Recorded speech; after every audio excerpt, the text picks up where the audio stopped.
देख रहे हैं न्यूज़ 7 हिंदी। राष्ट्र प्रथम। उत्तर प्रदेश की बड़ी खबरों में सबसे पहले बात करेंगे लखनऊ के सुप्रसिद्ध बुद्धेश्वर मंदिर में हुए कथित चोरी मामले की। खबर आपको बताएंगे नहीं बल्कि दिखाएंगे भी और सुनाएंगे भी। सबसे पहले ये वीडियो देखिए। तो दिखाओ ना, खोल के गया बात करते हैं। दिखाओ सनी क्या कर रहे हैं यार? खोलो, कुछ नहीं है, कुछ नहीं है तो खोलना। खोल बैग, अरे खोल मनु, बैग खोल। बहुत पैसा है भाई। बैग खोल, बैग खोल। पैसा है कुछ भी हो, बहुत भारी। बैग खोलो मनु। पैसा नहीं है, नहीं सुनाई दे रहा मनु? इसमें कुछ नहीं है। हाँ तो बैग खोलना, बात खत्म। देखो खोल मनु, देखो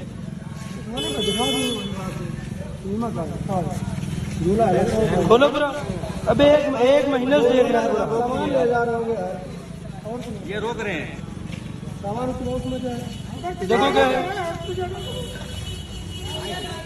हाँ खोलो सही से पूरा। अरे यार ये लोग खेल लिए यार,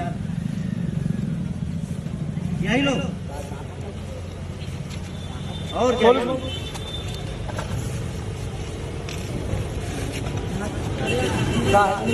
ये देखो, इसमें देखो कुछ है। पूरा बैग खोल। हम खोल लेना, नहीं मैं खोल रहा है ना।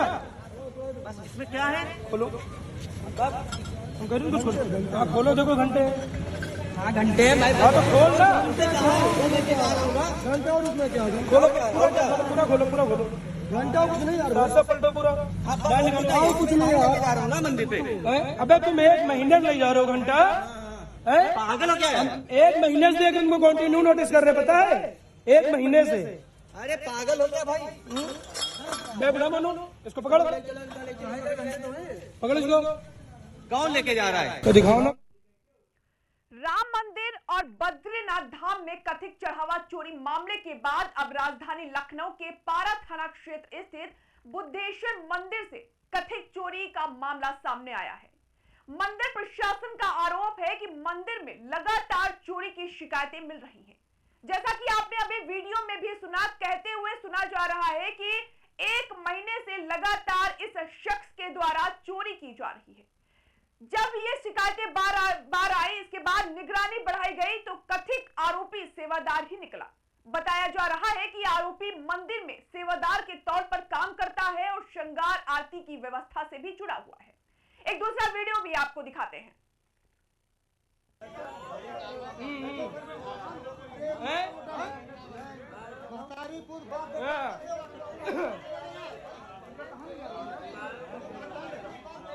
एक महीने से ऊपर से ले जा रहा। यही रोको, ठहरो इधर साइड में, यही रुको। ये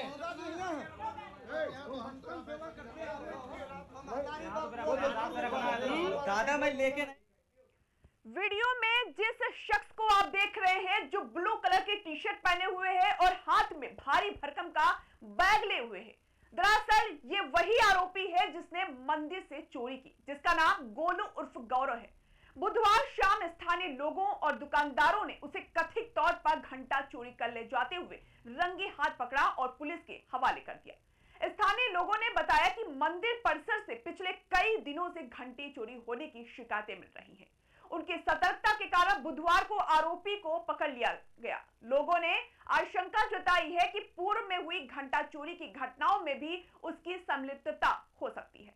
इस मामले में सनी, विशाल उर्फ छोटू, राकेश और लेखपाल आनंद श्रीवास्तव सहित अन्य लोगों ने पारा थाने में लिखित तहरीर दी है। उन्होंने आरोपी के खिलाफ कानूनी कार्रवाई की मांग की है। तहरीर में यह बताया गया है कि बुद्धेश्वर मंदिर की देखरेख जिला प्रशासन द्वारा की जाती है। पुलिस ने तहरीर प्राप्त कर मामले की जांच शुरू कर दी है। प्रभारी निरीक्षक पारा सुरेश कुमार ने बताया कि बरामदगी, उपलब्ध साक्ष्यों और शिकायत के आधार पर प्रकरण की जांच की जा रही है। जांच में सामने आने वाले तथ्यों के अनुरूप आगे की विधिक कार्रवाई की जाएगी।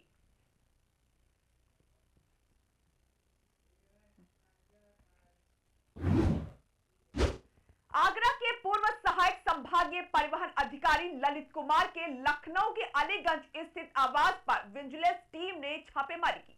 छापेमारी के दौरान टीम को ऐसे सुराग मिले हैं कि घर की दीवार तक तोड़नी पड़ी। आखिर इस छापेमारी की वजह क्या थी? ऐसा क्या मिला कि विजिलेंस की टीम घंटों तक घर में जांच करती रही? इस कार्रवाई में आखिर क्या क्या सामने आया और क्यों ये मामला पूरे उत्तर प्रदेश में चर्चा का विषय बन गया है। दरअसल उत्तर प्रदेश में भ्रष्टाचार के खिलाफ चल रही कार्रवाई के बीच विजिलेंस ने ऐसी छापेमारी की जिसने हर किसी को हैरान कर दिया। आगरा के पूर्व सहायक संभागीय परिवहन अधिकारी ललित कुमार के लखनऊ स्थित अलीगंज आवास पर जब विजिलेंस की टीम पहुंची तो किसी को अंदाजा नहीं था कि घर के भीतर करोड़ों रुपए का ऐसा खजाना मिलेगा। तलाशी शुरू हुई तो नकदी के पैकेट एक एक करके सामने आने लगे। दीवारों से, अलमारियों से और कई अलग अलग पैकेटों में छिपाकर रखी गई रकम देखकर अधिकारी भी दंग रह गए। करीब 2 दिन तक चली इस कार्रवाई में टीम ने 1 करोड़ 62 लाख रुपए नकद, लगभग 13 किलोग्राम सोना, 9 किलोग्राम चांदी, हीरे और अन्य कीमती आभूषण बरामद किए हैं। शुरुआती आकलन के मुताबिक बरामद सोना, चांदी और ज्वेलरी की कीमत करीब 20 करोड़ रुपए बताई जा रही है। इसके अलावा कई शहरों में फैली अचल संपत्तियों के दस्तावेज, बैंक निवेश, म्यूचुअल फंड और फिक्स्ड डिपॉजिट से जुड़े रिकॉर्ड भी जब्त किए गए हैं। बरामदगी इतनी अधिक थी कि पूरी कार्रवाई की वीडियोग्राफी कराई गई और हर सामान का अलग अलग रिकॉर्ड तैयार किया गया।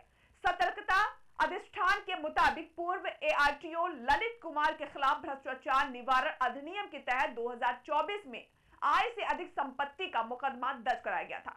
शासन के निर्देश पर इस मामले की विस्तृत जांच चल रही थी। जांच के दौरान अधिकारियों को ऐसे कई तथ्य मिले जिनसे ये आशंका मजबूत हुई कि आरोपी के पास घोषित आय से कहीं अधिक संपत्ति मौजूद है।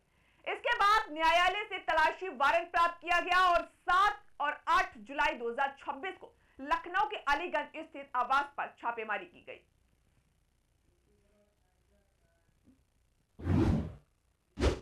यूपी कैबिनेट ने उच्च शिक्षा विभाग से जुड़े कुछ जरूरी फैसले लिए हैं। कैबिनेट से महर्षि महेश योगी अंतरराष्ट्रीय कृषि विश्वविद्यालय की स्थापना को मंजूरी मिल गई है। कानपुर के बिल्लौर में बनने वाली इस यूनिवर्सिटी को एग्रीकल्चर, एजुकेशन, रिसर्च और जैविक खेती के क्षेत्र में एक महत्वपूर्ण केंद्र के रूप में विकसित किया जाएगा। यूनिवर्सिटी को उत्तर प्रदेश सरकार की मंजूरी मिलने के बाद महर्षि संस्थान के अध्यक्ष अजय प्रकाश श्रीवास्तव ने सीएम योगी और उच्च शिक्षा मंत्री योगेंद्र उपाध्याय का आभार जताया है। उन्होंने कहा कि सरकार का यह फैसला महर्षि महेश योगी जी के सुलभ जैविक खेती के सपने को साकार करने की दिशा में एक ऐतिहासिक कदम है। महर्षि संस्थान के अध्यक्ष ने भरोसा जताया है कि ये यूनिवर्सिटी विकसित भारत 2047 के लक्ष्य को पूरा करने में भी महत्वपूर्ण योगदान देगी। वहीं संस्थान के उपाध्यक्ष राहुल भारद्वाज ने कहा कि इस यूनिवर्सिटी के माध्यम से किसानों तक advanced agriculture technique, scientific research और प्राकृतिक एवं जैविक खेती की आधुनिक तकनीक पहुंचाई जाएगी। इसके अलावा गवर्निंग बॉडी के सदस्य पंकज शर्मा ने कहा कि ये संस्थान कृषि शिक्षा और रिसर्च के बेहतर केंद्र बनेगा, जो युवाओं को नया मौका देगा और यूपी के कृषि विकास को नई दिशा। दरअसल अभी हाल ही में यूपी कैबिनेट ने 28 महत्वपूर्ण प्रस्तावों को मंजूरी दी थी, जिसमें ये सभी विश्वविद्यालय शामिल हैं। इसमें सीएम योगी मंत्रिमंडल ने शाहजहांपुर जिले के जलालाबाद शहर का नाम बदलकर परशुरामपुरी कर दिया है। इसके साथ ही जलालाबाद नगर पालिका परिषद भी अब परशुरामपुरी नगर पालिका परिषद बन गई है। इसके अलावा मंत्रिमंडल ने और जिन जिन प्रस्तावों को मंजूरी दी है उसमें स्टार्टअप मिशन निदेशालय की स्थापना के साथ साथ उत्तर प्रदेश स्टार्टअप नीति और डेटा सेंटर नीति को भी मंजूरी शामिल है।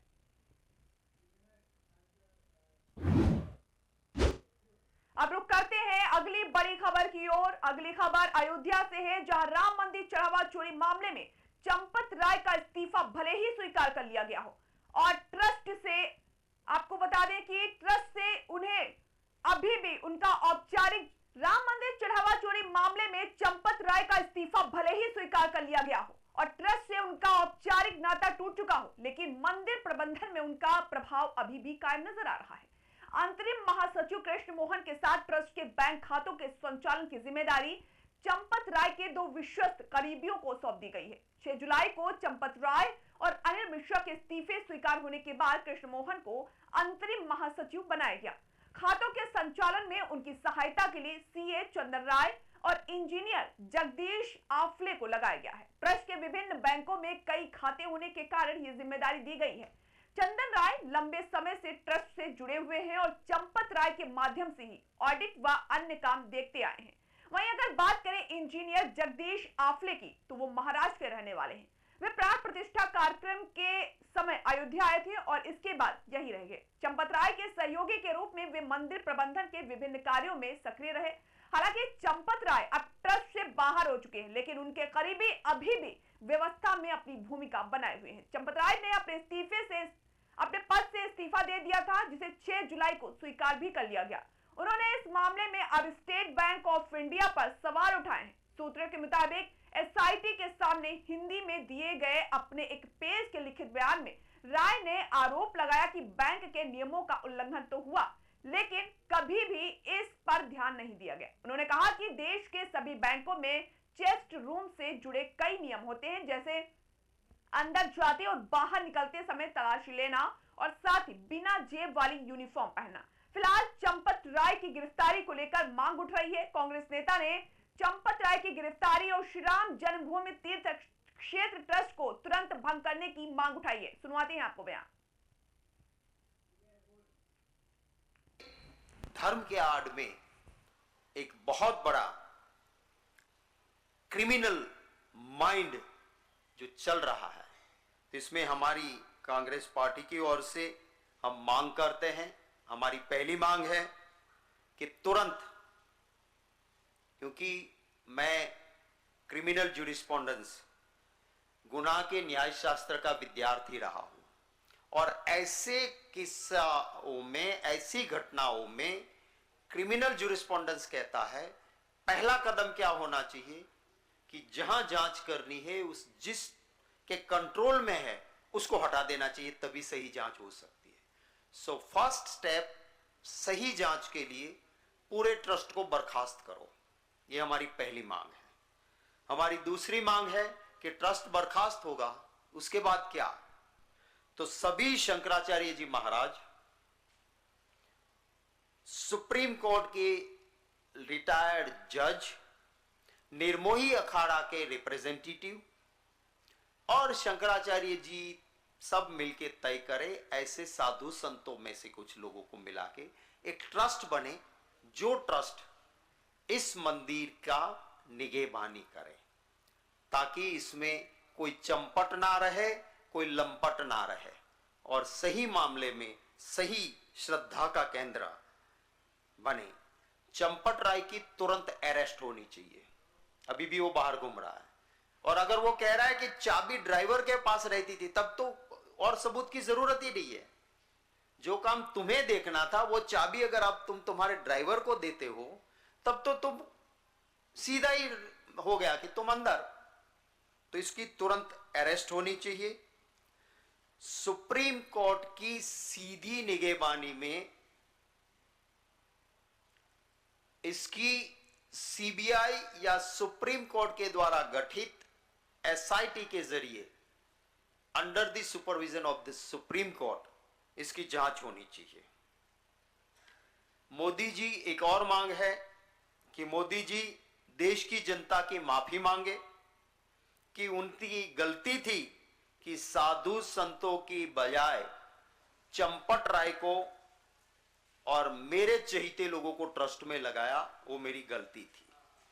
और आखिरी मांग है कि मोदी जी देश की जनता को बताएं कि उन्हें विष्णु भगवान का अवतार चंपट राय ने कह के हिंदू समाज की भावना का अपमान किया है, और इसके लिए मैं माफी मांगता हूं। आम इंसानों की तरह कमजोरियों के साथ जीने वाला मैं एक इंसान हूं और भगवान विष्णु का अवतार नहीं हूं। मुझे ये कहा गया और आज तक मैं चुप रहा, इसके लिए भी देश की जनता की माफी मांगता हूं। चुने हुए इंग्रेडिएंट्स और फाइनेस्ट ग्रेडिंग से बनते हैं लाजवाब टेस्टी मसाले, राजेश मसाले। क्या चटपटा है राजेश मसाला, ट्राई करिए। अच्छा, राजेश मसाले।